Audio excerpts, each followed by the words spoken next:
Hello there. Hope you're having a good day.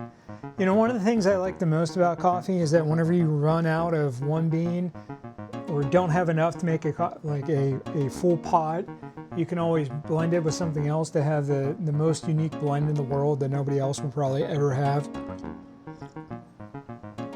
And that's what I have in this case. I have like a special coffee from New Zealand that was a women's group mixed with a Ambessa from Kawava Coffee here in Portland. So I think it's pretty neat to be able to do stuff like that. I hope that you enjoy mixing coffees like that to try and get the most unique flavor that you'll ever have.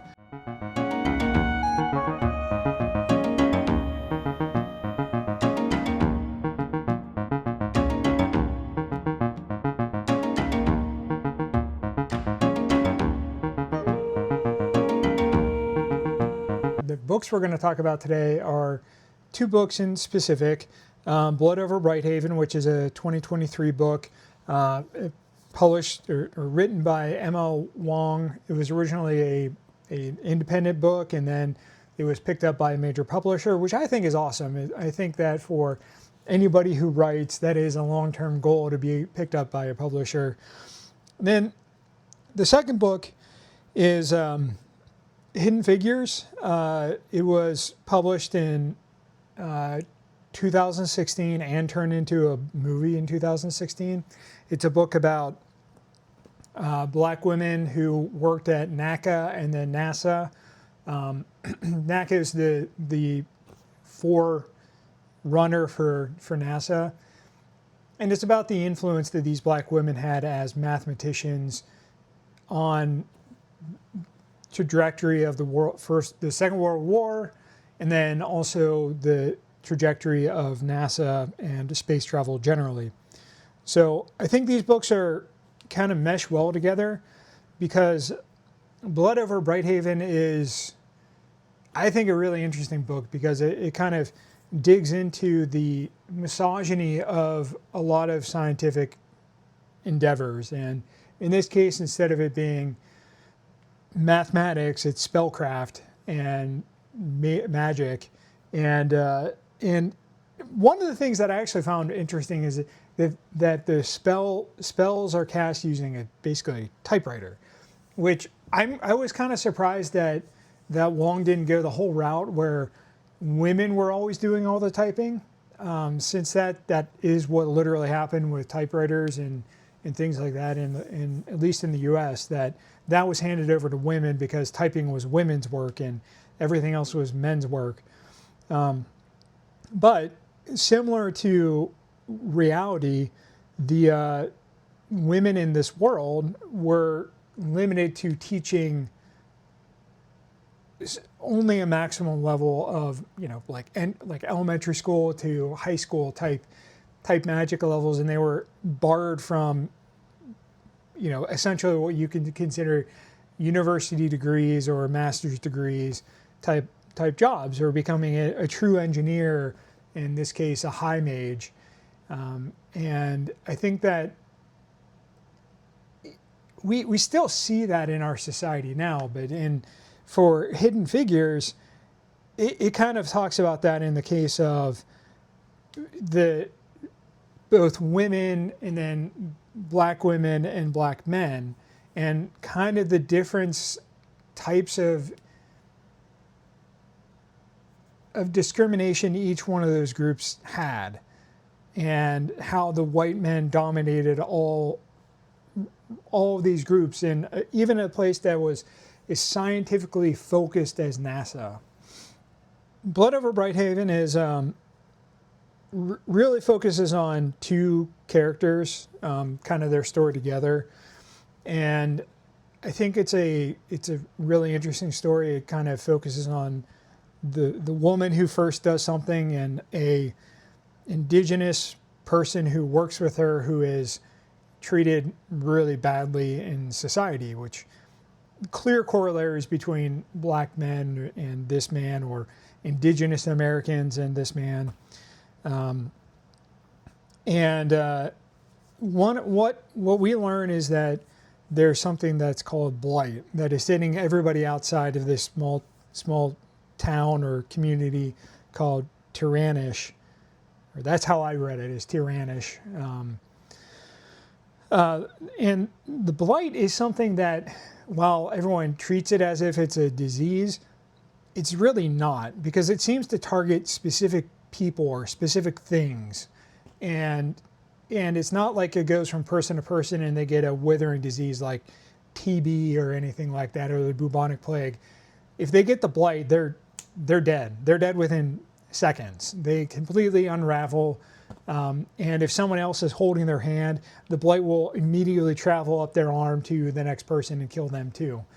And that is seen within the very first prologue of the book. So the stakes are known pretty clear for the Quen people, who are the indigenous people. They are a red-haired, gray, silver-eyed people that live in this tundra surrounding the town of, or city of, Tiranish. With that being the stakes of like what's going on around in the world, it makes you wonder what is causing it. There's got to be a direct cause for it, especially with just the way that it's presented, and how as soon as Tamil or Damil, the main Quen perspective, crosses over into Tiranish, he's safe. It's considered a bright haven in this dark world, and it definitely feels like there is some relationship, to me anyway, that there is some relationship between Tiranish and the blight. It seemed obvious to me.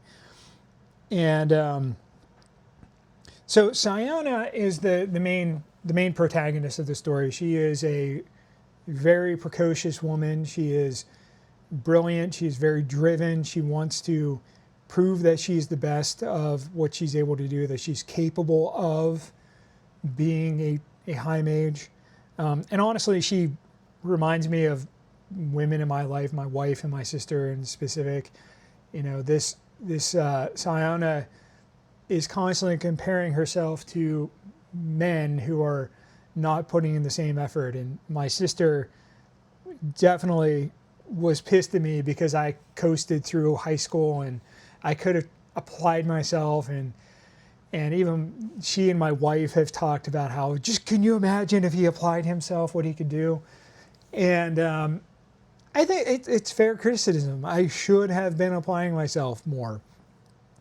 And my sister applied herself, and she was, salutatorian of her class, and she was mad at me all the time because I didn't study and I got grades that were, while lower than hers, were not far off of hers. So, like, she was working way harder than I did. She took the same classes I did. She took a regular physics course whenever I took an AP physics course, and I was getting 100% because my teacher couldn't read my handwriting, and she knew I was smart, so she gave me passing grades, or 100%. And that infuriated my sister because it was bullshit. I know it's bullshit. I didn't know that was happening. I found out about it because of my sister, but it is 100% bullshit. It's not fair to her. So Sayona dealt with that same thing because there were some men who were the heir of some grand history, like Jorda the 10th. He was the 10th person in this long reign of people, and he was mediocre at best. He was probably bad generally, especially compared to Sayona. The way magic is created is with this typewriter with this kind of circle above it, and you can kind of think of this circle, a spell viewer, I think it is, or it views the other realm of kind of a TV, and or you could think of this as writing a program, and then whenever you start executing the program, you're trying to capture the right piece of information from the world to be able to make it happen. But instead of it being information, you're actually trying to find the specific types of energy to optimize the result of your spell. And yeah, this entire city of Tiranish is powered by spells pulling energy from the other realm. And one of the things that I noticed, I couldn't help but see it.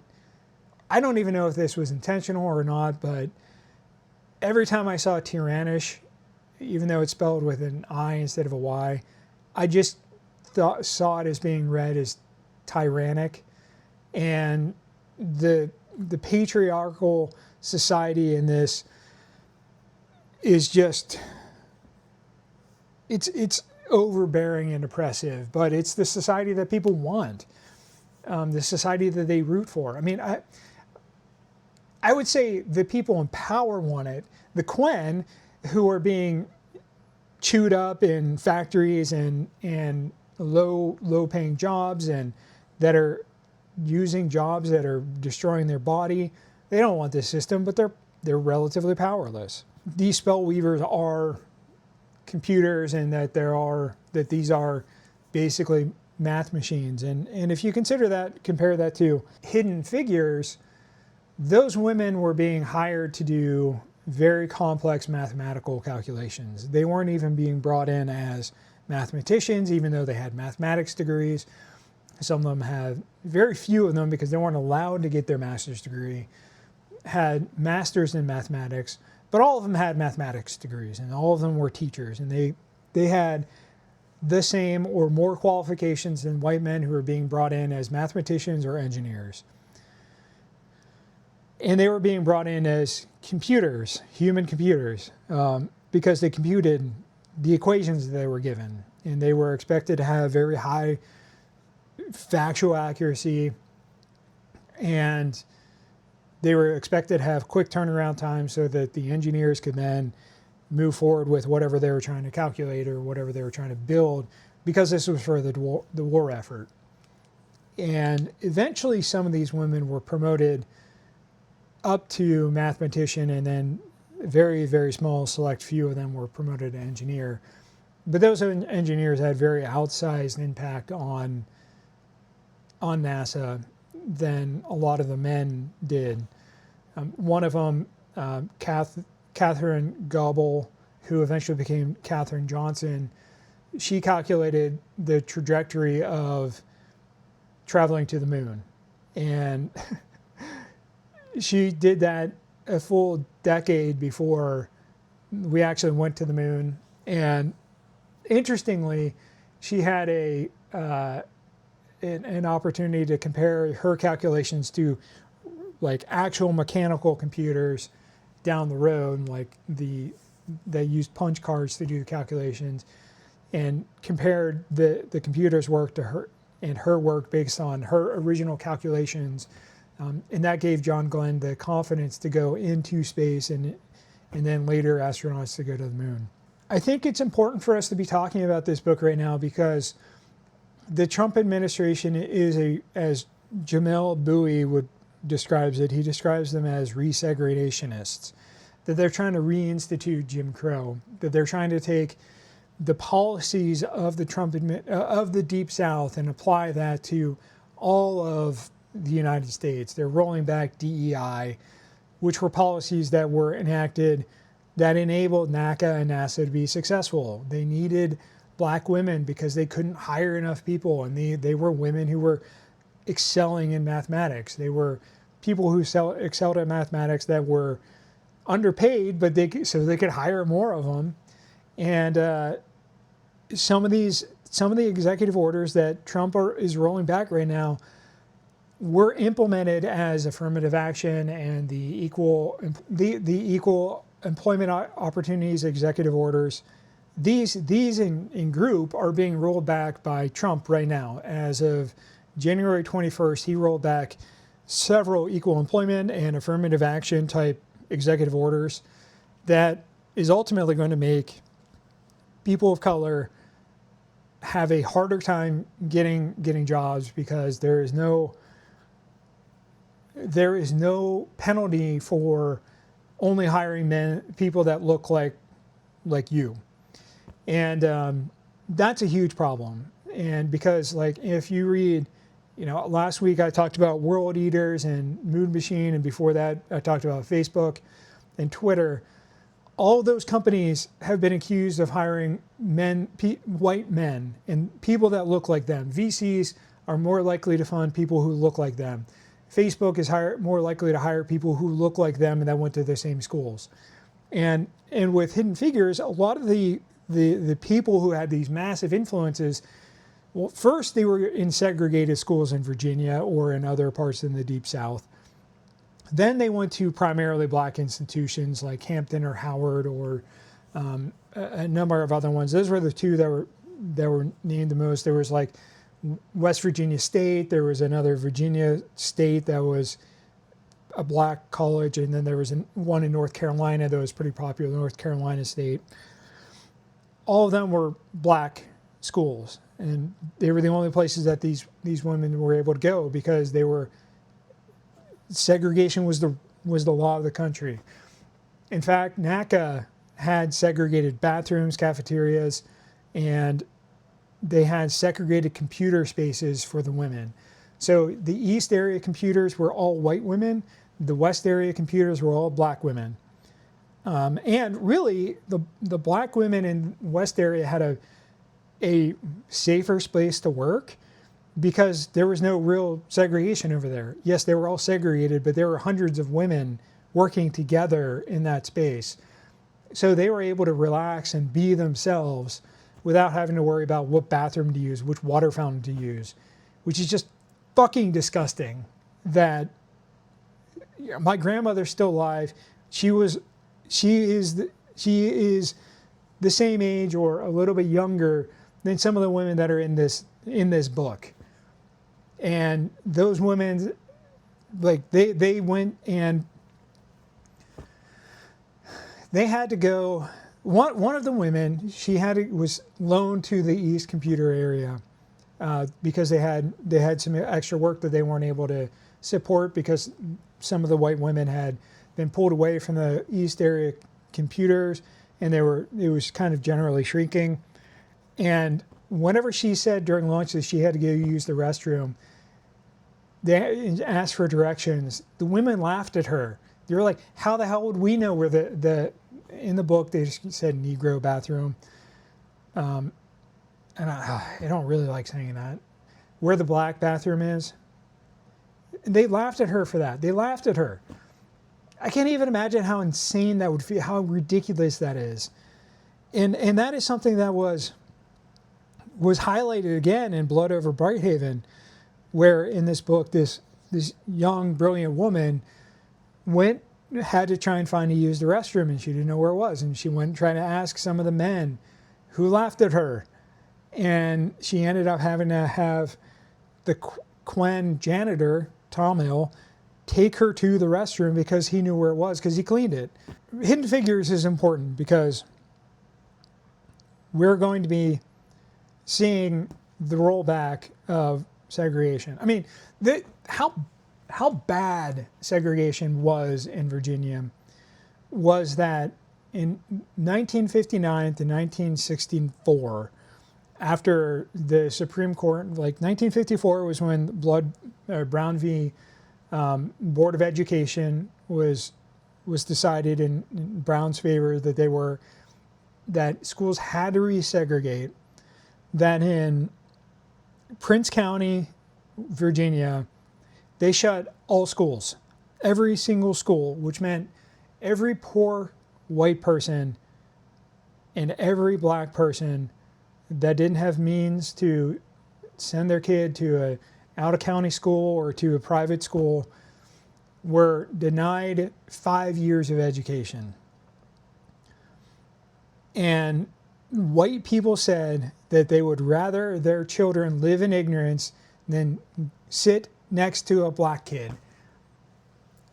Just fucking disgusting. And we're seeing this happening again, where things are being rolled back, where the Voting Rights Act rolled back, Civil Rights Act is being pushed back, it's being curtailed. There's already everything's being rolled back against trans folks first, and then it's going to be gay people, and then it's going to be people of color, and then Loving versus Virginia, which is the law that allowed interracial marriages, is going to be rolled back. They are trying to roll these things back, and the Supreme Court seems, if you look at the way that during the first Trump administration, some of those rulings were made by Thomas, it argues that those things are likely to happen. That's not the country I want to live in. I don't want to live in a country like that. I don't want to live in a country where, I mean, I have been. I know I have been. I know I have been. I know that we all have been. And if you don't believe me, read. I talked about some of this in the message in Indigenous Peoples of History. Read Ta-Nehisi Coates' Between the World and Me. We're rolling backwards right now. And there's a cost to that. And in Blood Over Brighthaven, that cost is represented in an intentional ignorance for the scientists and for the spell users and spellcasters and the people using the technology. So I'm going to go into spoilers for Blood Over Brighthaven right now. So if you're not interested in that, thank you for watching. I appreciate it. If you are okay with spoilers, just stay watching.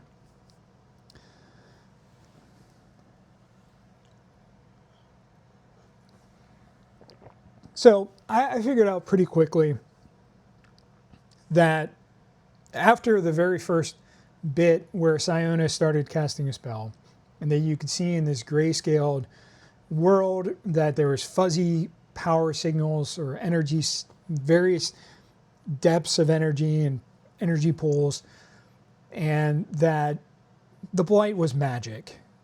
I don't think it was intended to be a surprise. I think it was well foreshadowed, and it's something that Siona figures out as she starts to learn more about magic, because magic was stolen from indigenous people, which is really on the nose. I mean, a lot of things that we now know about, that the pilgrims learned and the settlers of America learned, were from the indigenous people: how to grow crops, how to grow specific crops, how to hunt, how to survive the winters in the United States or the Americas. That all came from the indigenous people, and they were all slaughtered for being different. Instead of red-skinned, they were redheads. And in this book, Siona is initially doing all this for her own glory. She wants to be the person who figures out how to make the other realm crystal clear and really make it easy to identify pools of energy. And whenever she gets up to being a high mage, because she's the first woman to ever do it, she is intentionally saddled with a Quen by high mages who are mocking her, which is kind of exactly what happens to some women in Hidden Figures, where a woman puts together an experiment in a wind tunnel, and a white man janitor intentionally sabotages her by fucking up the model, and so all of her data is worthless. And the lab manager for that lab knew exactly what was happening and dressed the man down and told him if he ever did it again, he'd be fired. Siona doesn't have anybody willing to do that, so she just kind of has to grin and bear everything. But what she learns is that Quen are people, and they're very smart, and some of the things that like spell mapping, where you try and map out a region with good energy, is the exact same as hunting. And there's a reason for that, and that's because you are hunting. You're hunting animals or people or plants. And it's clear throughout the story that it's intentional, that there's a mask put over what people see. And Siona figures out how to break that, because she learns how to she learns from Tamil what the runes that they're writing actually means, that it's actually words in his people's language. And she goes back and figures out how to incorporate little, tildes or umlauts that and other characters in the runes that have been lost, either intentionally or accidentally. Whenever they're working on this together, Tamil sees her finish a spell on a tree, and it's the blight. And he calls it the blight, and he destroys a spell weaver.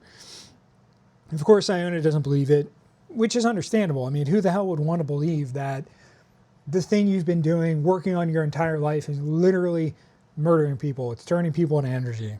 It's using people to power things. She eventually experiments enough that she finds a person in a place that she'd never seen, or a place that she knew was good for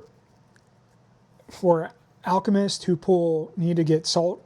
So there was like a salty area, and that there was a high amount of energy. And so whenever she looked into it with this new mirror, she saw that they were pulling from an ocean, and that there was fisher people living and singing and pulling animals from pulling crab. They were clamming. And so she wrote a spell, and she picked one of the people as the energy source, and that person unraveled before her very eyes. And she was so horrified that she canceled the spell, but the woman was already dead and just was left mangled instead of totally destroyed. Their entire upper body was gone. Their skull was exposed. They were just a twitching thing, shell of a person at that point.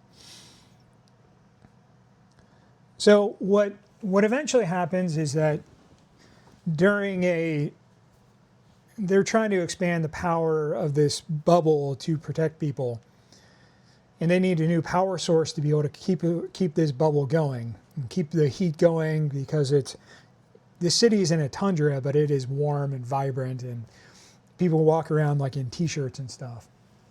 So she decides that she's going to sabotage everything. Her and Tamil had a falling out and reconciliation and all that. And the plan is that she's going to put this spell in, that the automatic spellcasters that power the dome, the barrier, will show a video of, or a view into everything that is being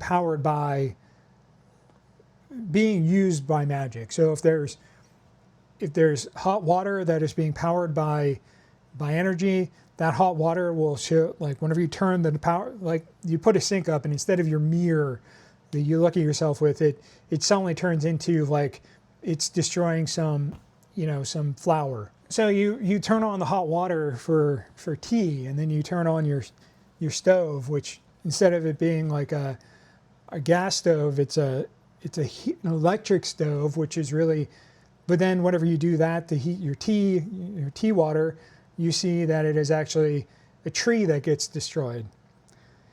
And then it's another tree.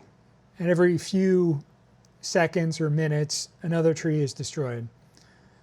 And then you're looking at, you're driving your car, and then along the top of your car, a person is killed. Every couple minutes as you're driving, boom, you just killed a person. You're driving along, you're driving driving to go to the grocery store, boom, person's dead. The hope with this was that this would get people to revolt. It didn't. And I think this is very astute on Wang's part. The people who are benefiting from it will make any excuse to continue benefiting from it. And I think that's clear with America, with the slave. We have centuries of history of proving this. We have the slave trade. Everybody knew the cost of cotton. It was slaves. It was enslaved people who were being raped and murdered and abused and sold to other people. The getting copper and tin and cobalt in the Congo. We know that children are working in those mines.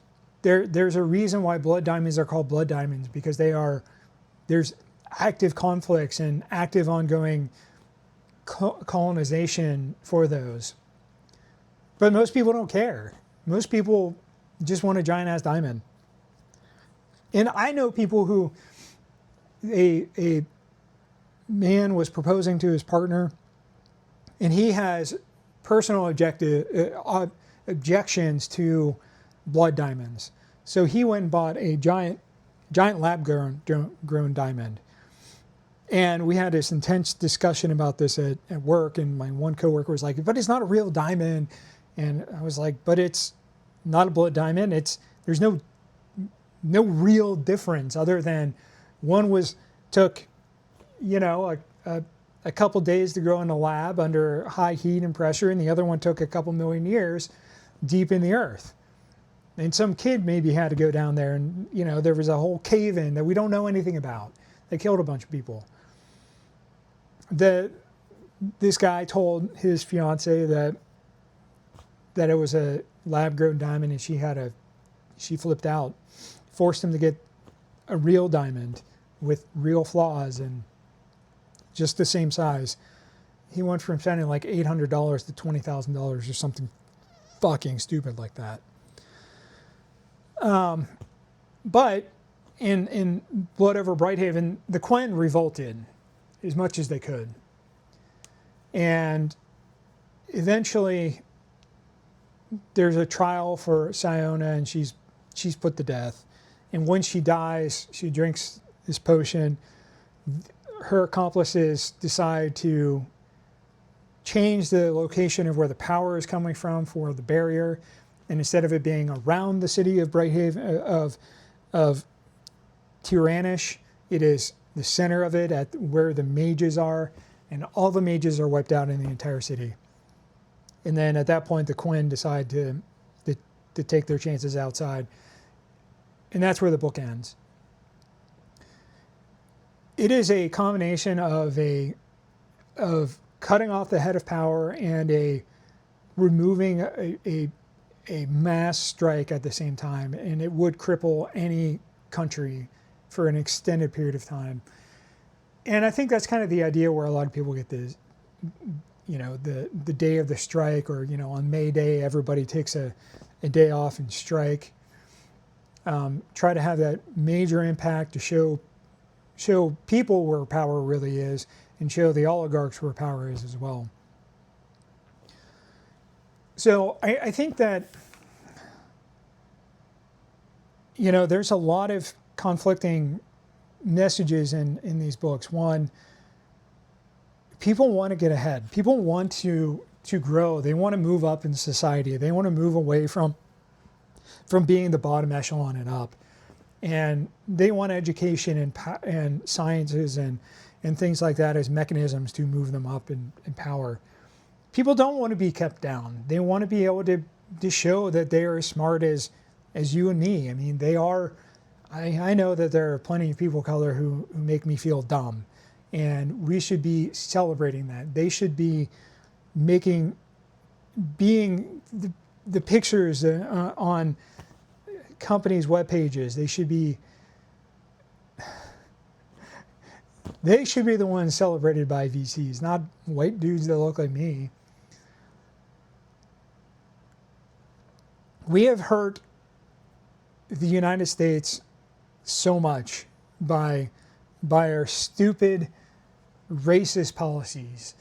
The fact that we're scrubbing DEI from NASA's webpage, from the NSF, is disgusting. Those people got us to the moon. They did it because they earned it. They had to fight like hell to be able to earn that right. And to take that from them is wrong on so many levels. We need to look in the face and say, yes, those were the obstacles that we put in front of these people. They overcame all of them, and they did great things for our country, and our country is better for it.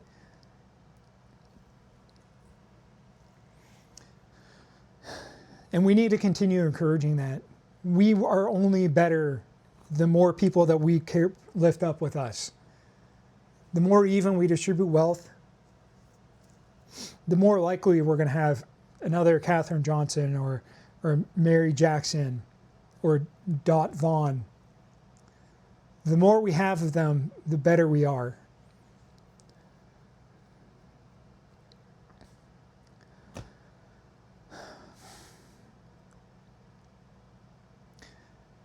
That's really all I'm going to say in this one. I really enjoyed both these books. I thought they were fantastic books. I really recommend that you take a look at them and join the conversation down below about them all. And if you know anyone who in your family or in your history that has overcome some great thing like this, I'd really love to hear their story.